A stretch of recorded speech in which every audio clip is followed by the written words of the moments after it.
அடுத்த பாடல் 1809. தானே படைத்திடும் தானே அழித்திடும். யார் இந்த இடத்துல தானே அப்படின்னா எல்லாவற்றுக்கும் மேல இருக்கக்கூடிய அந்த பரம்பொருள் தான். அதில் இருக்கக்கூடிய இப்ப சிவம்னு அசையா சக்தி சொன்னோம் இல்லைங்களா?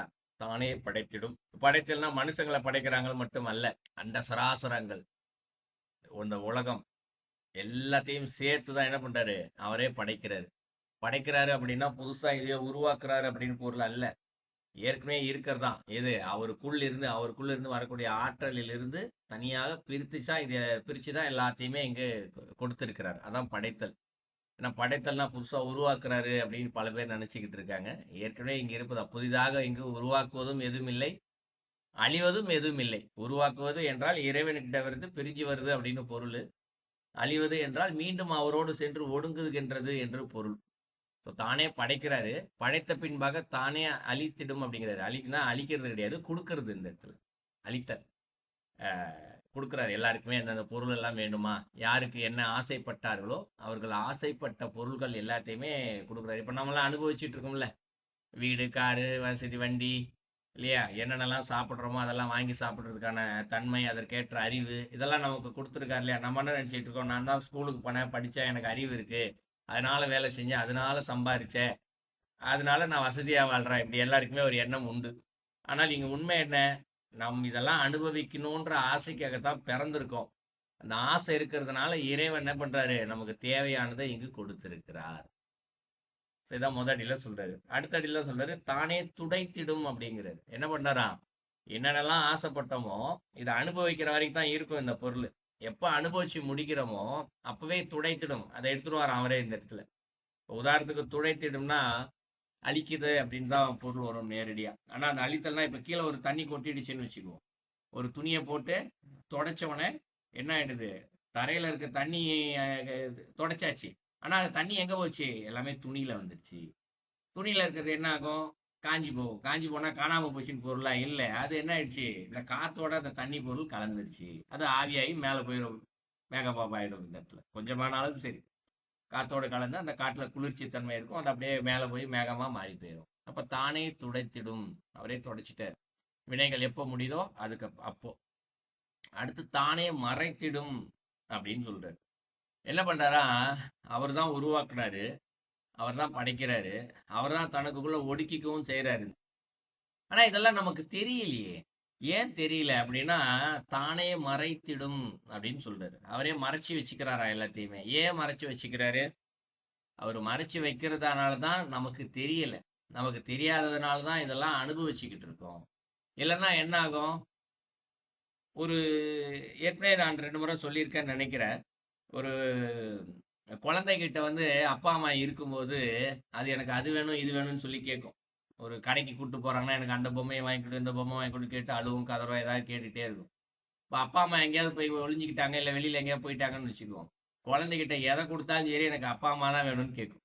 எந்த பொம்மையை வாங்கி கொடுத்தாலும் சரி, சாக்லேட் வாங்கி கொடுத்தாலும் சரி, அது அப்பா அம்மா மூஞ்ச பார்க்குற வரைக்கும் அழுதுகிட்டே தான் உட்காந்துருக்கோம், வேணான்னு தான் சொல்லும். நாமும் அது போலத்தான். இறைவன்கிட்ட இருந்து நம்ம வந்ததுனால அவர் தான் நமக்கெல்லாம் அப்பா அம்மா. அவர் இந்த மறைத்தல் நம்மளெல்லாம் மறைச்சு வச்சுட்டாரு. தான் ஒருத்தர் இருக்கிறோம் அப்படின்றதையே தெரியாத அளவுக்கு அவர் மறைச்சு வச்சுட்டதுனால நம்ம அவரை தேட மாட்டேங்கிறோம், அழுவ மாட்டேங்கிறோம். இல்லைன்னா என்ன பண்ணுவோம், இந்த சைடு ஆசையை அனுபவிக்கவும் முடியாம, ஏன்னா ஆசையை அனுபவிக்க வீடு கொடுத்துட்டாரு, காரு கொடுத்துட்டாரு, வண்டி எல்லாருக்கும் வசதியும் கொடுத்துட்டாரு. இதையும் அனுபவிக்க முடியாம அந்த இறைவன்ட்ட எப்படா போய் சேருவோம்னு நினைச்சுக்கிட்டு அழுதுகிட்டே உட்காந்துட்டு இருப்போம். ஆனா இதெல்லாம் தீர்த்துட்டு அழுதுட்டு முடிச்சா தான் அவர்கிட்ட போய் சேர முடியும், இல்லைங்களா? ஸோ அதனால என்ன பண்றாரு, தன்னை மறைத்து கொண்டார். அவர் மறைச்சிக்கிட்டதுனால என்ன ஆயிடுச்சு, நம்ம மாட்டுக்கு இந்த இடத்துல ஆசையெல்லாம் அனுபவிச்சுட்டு இருக்கோம். எப்போ அனுபவிச்சு முடிக்கிறோமோ அப்போ நம்ம அவர்கிட்ட கிளம்பி போயிடும். ஸோ இதான் இந்த இடத்துல தானே மறைத்திடும். அவரே என்ன பண்றாரு, அது ஒரு கருணை. மறைத்தல் தொழிலும் ஒரு கருணை தான். இங்கு அந்த கருணையில் மறைத்தல் தொழிலை செய்து அவரே இருக்கின்றார். அடுத்து என்ன சொல்றாரு, தானே இவை செய்து தான் முக்தி தந்திடும் அப்படின்னு சொல்றாரு. 4 விஷயம் சொன்னாரு. படைக்கிறதுக்கு ஒண்ணு செய்யறாரு, படிச்சதுக்கு அப்புறம் கொடுக்கறது ஒண்ணு சொன்னாரு, அதுக்கப்புறம் ஒடுக்கிறது ஒண்ணு சொன்னாரு, அதுக்கப்புறம் தானே மறைச்சிக்கிட்டு இருக்கிறது ஒண்ணு சொன்னாரு. இது எல்லாத்தையுமே தானே இவை செய்து எல்லாத்தையும் இவர் தான் செய்யறாராம். செஞ்சு முடிச்சுட்டு என்ன பண்றாரா, தானே முக்தி தந்திடும். அவரே தான் முக்தியும் இந்த இடத்துல கொடுக்குறாரு. யாருக்கு முக்தி கொடுக்குறாரு, யார் ஒருவர் தன்னுடைய கர்ம வினைகளை எல்லாம் அனுபவித்து தீர்த்து கொள்கிறார்களோ, வினை இல்லாத ஒரு நிலையில் இருக்கிறார்களோ, அவர்களுக்கு இங்கு முக்தி தந்திடும். முக்தி என்று சொல்லப்படுவது எது? வீடு பேர் தான். எது? அவரோடு இறைவனோடு இரண்டரை கலத்தல். கடல் தண்ணியில போய் தனியா ஒரு கிளாஸ் தண்ணியை கொண்டு போய் ஊத்துனா அது எப்படி கடல் தண்ணியோட கலந்துரும்? பிரிச்சு எடுக்கவே முடியாது. அந்த தண்ணி என்ன சொல்லுவாங்க? இது வரைக்கும் கிளாஸ் தண்ணின்னு சொல்றது கடல் தண்ணின்னு சொல்லுவோம் இல்லையா? அந்த மாதிரி இவர் தானே இறைவன் என்ற நிலைக்கு நாமும் ஆகலாம். அந்த முக்தியையும் அவர்தான் தருகின்றார். அடுத்து என்ன சொல்றாரு? தானே வியாபித்த தலைவினும் ஆமே அப்படின்னு சொல்றாரு. வியாபித்தல் அப்படின்னா என்ன?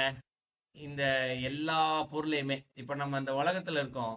காத்து இல்லாத இடம்னு எதையாவது ஒண்ணு நம்ம சொல்ல முடியுமா? சொல்ல முடியாது. அதே போல இந்த ஆகாச தத்துவம்னு சொல்லுவோம். இந்த வெற்று இடங்கள் அப்படின்னு சொல்லுவோம். இது இல்லாத இடம்னு எதையாவது சொல்ல முடியுமா? எதுவுமே சொல்ல முடியாது. எல்லா இடத்துலையுமே எல்லா பொருளும் இருக்கு அப்படின்ற மாதிரி இங்க எல்லா இடத்துலையுமே இறைவனும் இருக்கின்றார். ஒரு இடத்துல குப்பை இருக்கு அப்படின்னா கூட சரி, அந்த இடத்துல குப்பை தான் இருக்கு, இறைவன் இல்லை அப்படின்னு சொல்ல முடியாது. எல்லா இடத்துலையும் அவர் தான் இருக்காராம். வியாபித்த தலைவனும் ஆமி அப்படிங்கிறார். தலைவனா யாரு? எல்லா இடத்திற்குமே கட்டளை இடக்கூடிய இடத்தில் அந்த இறைவன் அங்கு இருக்கின்றார். என்ன கட்டளை இடுறாரு? ஒவ்வொரு பொருளுமே தன்னுடைய காலத்தை முடித்து அடுத்த பொருளுக்கு மாறுகின்ற ஒரு கட்டளையே கொடுத்துக்கிட்டே இருக்காரு. ஒரு பேப்பர் உருவாக்குறோம்னு வச்சுக்குவோம். உருவாக்குறது மனுஷன்தான். ஏதோ ஒரு டெக்னாலஜியை பயன்படுத்துகிறான், அறிவை பயன்படுத்தி தானா ஒரு பேப்பரை உருவாக்கிடுறான். அப்போ உருவாக்குற அறிவை கொடுத்தது யாரு? இறைவன் தான் ஒரு மனிதனுடைய அறிவிற்கு அறிவை கொடுக்குறாரு. நீ இதை போல யோசி, சிந்தி, ஒரு பேப்பரை உருவாக்கியாச்சு. அதை பயன்படுத்துறதுக்கான அறிவையும் அவர் தான் கொடுக்குறாரு. பயன்படுத்தினா எல்லாம் எழுதி போட்டாச்சு, முடிஞ்சு போச்சு, தூக்கி குப்பையில் போட, அவ்வளோதான். பேப்பரை தூக்கி குப்பையில் போட்டாச்சு. தேவையில்லாத பொருளை தூக்கி போடுன்னு சொல்றதும் அவர் தான். பேப்பருக்குள்ள இருக்கக்கூடிய திருவருளும் அவர் தான். அவர் தான் பேப்பரும் அவர் தான். அது குப்பையில போன பேப்பர் நம்ம பொறுத்தவரை குப்பை. அப்ப அங்க இறைவன் இல்லையானா இல்ல இருக்காரு. அவர் என்ன பண்றாரு? அந்த பேப்பரை குப்பையில போட்டதை கொஞ்சம் கொஞ்சமா மக்க வைக்கிறாரு. மண்ணுக்குள்ள தூக்கி பேப்பரை போட்டா கொஞ்சம் நாள் மண்ணோட மண்ணா போயிடுது இல்லை? அப்ப அந்த பொருளை அழிக்கலும் அவர் தான். எப்படி பேப்பருக்கு கட்டளை இடுறாரு? பேப்பரை நீ கொஞ்சம் கொஞ்சமா மக்கி போயிடு, உனக்கான காலம் இவ்வளவுதான். அதை கட்டளையிடும் தலைவன் வேலையும் அவர் தான் செய்கிறார். புரிஞ்சுக்கிறதுக்காக பேப்பர்னு சொன்னேன். நமக்குள்ள இருந்து கட்டளை இடுறது கூட அவர் தான். நல்லா கவனிச்சு பாருங்க. நமக்கு என்னைக்காவது ஒரு நாளைக்கு தெளிவான மனநிலை என்னைக்காவது இருந்திருக்கா? ஏதோ ஒன்று செய்யணும்னு நினைப்போம், அடுத்த நாள் பார்த்தோம்னா அதுவே மாறும் மனம். இல்லை இது வேண்டாம், வேற ஒன்று செய்வோம். நாம் தான் ஒரு தீர்மானிச்சிருப்போம் இதை செய்வோம் அப்படின்னு சொல்லி. ஆனால் நம்மளால் அதை தீர்மானித்தபடி செய்ய முடியாது. யாராவது ஒருத்தர் வருவார், இல்லை ஆஃபீஸில் மீட்டிங்கு ஏதாவதுனா இப்படிலாம் பேசணும்னு நிறைய கற்பனை பண்ணி பிளான் பண்ணிட்டு அங்கே போனோம்னா நம்ம என்ன பேசணும்னு நினைச்சோமோ அது வராது. தானாக வேற ஒன்று தான் வரும். ஏதோ எந்த வார்த்தையை பேசணும்னு நினைச்சோம், கருத்து அதே கருத்து வந்துடும். வார்த்தைகள் பார்த்தோம்னா சில மாற்றி மாற்றி தான் அந்த இடத்துல பேசுவோம். ஏன்? இறைவன் உள்ள இருந்து இங்கு கட்டளை இட்டு கொண்டே இருக்கிறார். அதைத்தானே தலைவனும் மாமே அப்படின்னு முடிக்கிறாரு. நாளடிக்கும் சேர்த்து பொருள் பார்த்தோம் என்றால், இந்த ஆதியிலே சிவமாக இருக்கக்கூடிய அந்த பரம்பொருள் அவர்தான் இங்கு படைத்தல் தொழிலை செய்கின்றார். படைத்தல் தொழிலை செய்துவிட்டு படைத்த உயிர்களுக்கு, பொருட்களுக்கு எது தேவையோ அதை கொடுக்கும் வேலையும் அவர்தான் செய்கின்றார். என்னென்ன தேவையோ அதையும் அவர் தான் கொடுக்கிறாரு. கொடுத்த பின்பாக அப்பொருள் காலம் முடிந்த பின்பு அதை அழிக்கும் வேலையையும் அவர் செய்கின்றார். இந்த இடைப்பட்ட காலத்தில் தானே இங்கு இறைவனாக இருக்கின்ற எல்லா பொருளையும் தன்னுடைய திருவருள் தான் இருக்கின்றது என்பதையும் அவர் இங்கு மறைத்து வைத்து விடுகின்றார். மறைத்து வைத்த காரணத்தினால் நாம் நம்மளுடைய ஆசைகளை எல்லாத்தையும் வினைகளை எல்லாம் அனுபவித்து தீர்த்து கொள்கிறோம். ஸோ அனைத்தையும் தீர்த்து முடித்த பின்பாக இங்கு அந்த உயிருக்கு முக்தியையும் அவரே தருகின்றார்.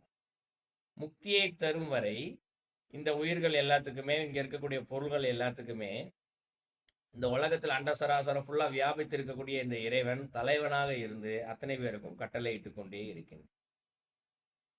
அந்த பாடலுடைய கருத்து.